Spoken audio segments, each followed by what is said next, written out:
Bem-vindos então à nossa videoaula número 3 e nesta videoaula vamos ver a biblioteca de matemática em C++. Portanto, a biblioteca de matemática é a biblioteca CMAT, ela é uma evolução da biblioteca mat.h de C, portanto, a CMAT é uma evolução em C++, e ela contém então funções matemáticas que nós podemos utilizar nos nossos programas. Portanto, nós devemos então incluir essa biblioteca no cabeçalho. E depois temos aqui exemplos de algumas funções que nós podemos utilizar com esta biblioteca. Temos a raiz quadrada, que é o SQRT, pau, que é para potência, seno, cosseno, tangente, são funções trigonométricas, logaritmo, exponencial, são exemplos de funções que a nossa biblioteca possui. Também temos então algumas constantes matemáticas definidas, tal como o número dólar e o π, e temos aqui um exemplo da utilização de uma função da biblioteca MAT. Devemos sempre fazer o tratamento de erros, portanto, verificar se estamos a dividir por zero ou se temos domínios negativos em logaritmo e raízes quadradas. A diferença entre a mat.h e CMAT é que a CMAT é utilizada então em C++, a mat.h é o estilo C e menos segura. Portanto, a utilidade desta função ela é muito utilizada em jogos e gráficos, simulações físicas, engenharia e cálculos científicos. Então, vamos para o compilador ver alguma das funções desta biblioteca. Então, a primeira coisa que temos que fazer é incluir a nossa biblioteca CMAT. Portanto, temos aqui e já podemos utilizar as funções desta biblioteca. Então, eu vou começar por declarar um valor para o π, para poder utilizar nas minhas funções trigonométricas. Vou declarar um ângulo inicial de 45 e vou utilizar funções trigonométricas tais como o seno, o cosseno e a tangente.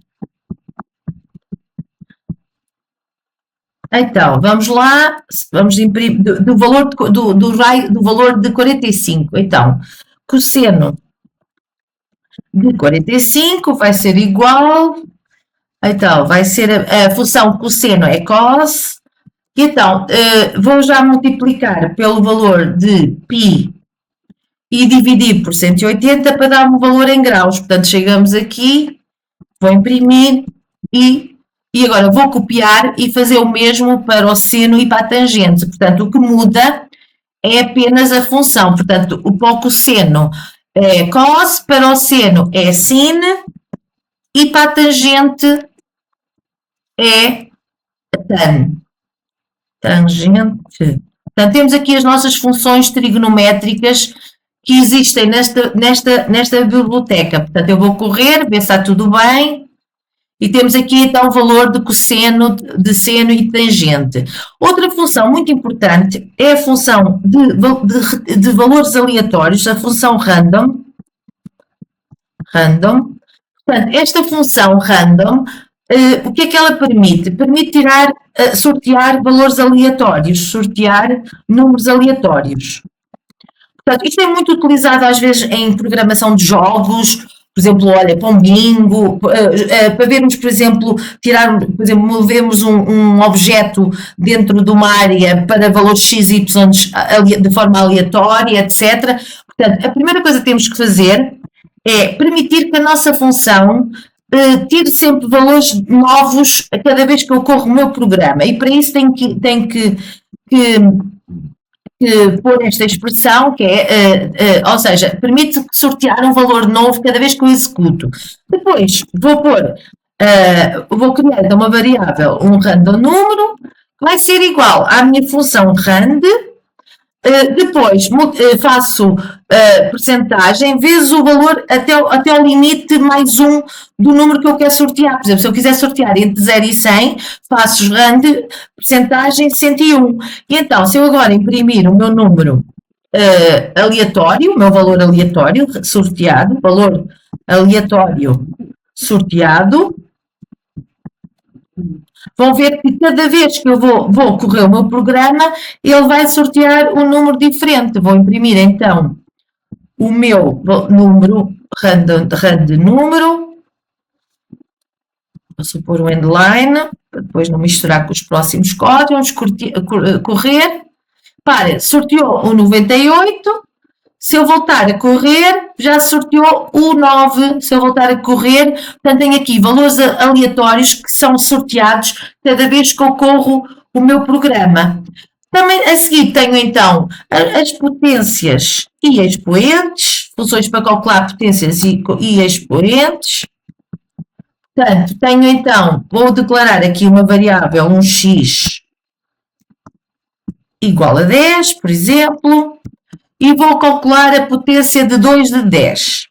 Portanto, a potência de 2, a potência 2 de número 10 é igual, portanto, vai ser, então, a função para calcular a potência é π, e então, do número x com a potência 2. Portanto, e agora, vou fazer só o endline, vou correr, e vão ver que vai calcular 10 elevado a 2. Por exemplo, se eu fizer 10 elevado a 3, já me irá dar o valor de 1000. Portanto, temos aqui a função que nos permite calcular uma potência. A raiz quadrada, a função para a raiz quadrada, que é muito utilizada, é a função sqrt, e a raiz cúbica,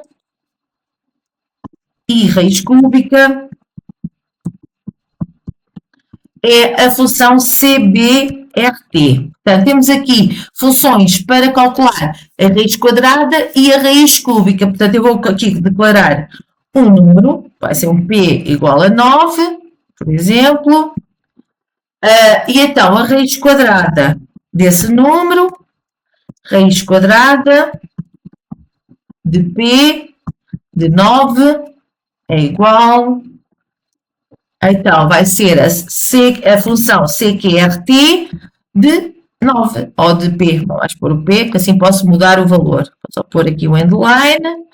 A raiz cúbica do mesmo valor, vou só copiar, a raiz cúbica de 9, então é cbrt de 9. Vamos correr. Então, temos aqui o valor calculado da raiz cúbica, raiz quadrada de 9 e a raiz cúbica de 9. E agora vamos ver também funções que servem para fazer o arredondamento. Então, temos o arredondar para cima, que é a função scale. Portanto, arredonda sempre para cima, esteja abaixo de 5 ou acima de 5. Temos a função arredondar para baixo, que é o floor, que é a função floor. E temos o arredondamento normal, de acordo com as regras normais, que é acima de 5 vai para cima, abaixo de 5 vai para baixo, que é o round. Portanto, faz o arredondamento normal. Portanto, vamos ver aqui usos dessas funções. Temos então, por exemplo, aqui duas variáveis, a igual a 2.2 e b igual, portanto, um está abaixo de 5 e o outro vou pôr acima de 5, e vão ver que se eu fizer cout o sale de 2.2 vai ser igual, tenho então o sale de A, e agora vou copiar para ser mais rápido, Ctrl+C, Ctrl+V, portanto aqui vou fazer o floor, vai ser o floor de A, o floor, e aqui vai ser o round de A. E a seguir vou fazer o mesmo para o B. Vou copiar isto e vou fazer para o valor B. E vão ver que portanto, aqui vai ser para B, B, B, portanto, aqui vai ser o valor 3.6, 3.6, 3.6 e 3.6. Vamos correr. Ver se não dá erro. Então, reparem, o arredondamento, o sale vai sempre para cima, tanto num como no outro, o floor vai sempre para baixo, o round, conforme estar abaixo de 5 ou acima de 5, assim faz o arredondamento normal que nós estamos habituados a fazer. Depois temos também o valor, a função para o valor absoluto, que é o módulo, que é a função ABS. Portanto, a ABS dá-nos o valor absoluto do número. Portanto, esta é a função. Portanto, eu ponho aqui um número igual, vou pôr um número negativo, e se eu fizer cout do valor módulo igual, ponho então ABS de número e vão ver que ele vai passar para um valor positivo. Portanto, chego aqui, vamos correr. Desculpem lá, não é ADS, é ABS. Portanto, tenho aqui o módulo de menos 10 é 10. Portanto, e existem ainda mais funções matemáticas que é uma questão de explorarem.